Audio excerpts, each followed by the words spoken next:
that when I was listening to her go on for about the 18th time in the past 6 months, and I just looked at her and it just hit me. I got this download of God talking to me. It wasn't verbal. I didn't hear anything, but it was this download. And you know, my teacher has also gotten this download many times, you know, and I was so kind of feeling a little validated, you know, I'm not the only teacher who got that download from God. That download said, you know, we don't have the etheric DNA. We don't have it in our DNA. For the past 4,000 years, we have lost the holy language, the sacred language of that would permeate our thoughts and downloads from prayer, because we don't pray anymore because we're so resistant to it. We think it's religion, so we don't really connect or commune with the sacred because we're so scared. And so we got so many anchors from that.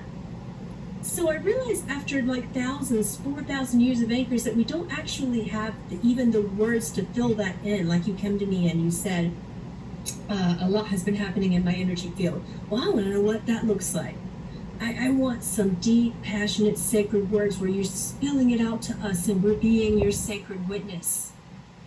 But I also realized that we've lost that language over time, and the only thing that can get it back is someone who knows it. The mystics know it.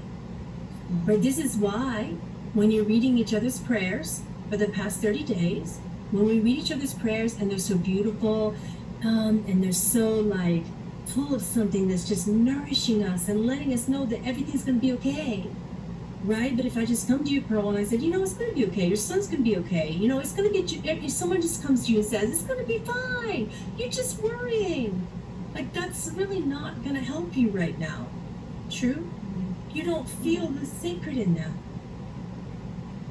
But suddenly if I were to ask God and pray and commune with God and say, I lift him to the holy realms where your beautiful, innocent child is always innocent and holy and protected.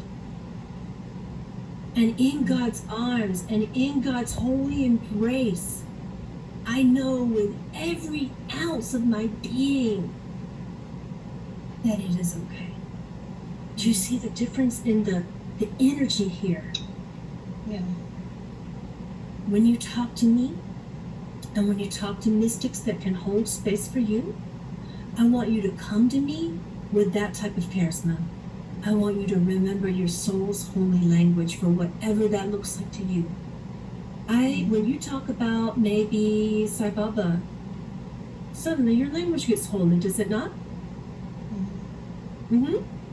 I want you to talk to everyone else that way. That's my challenge for you. And I want you to identify your anchors.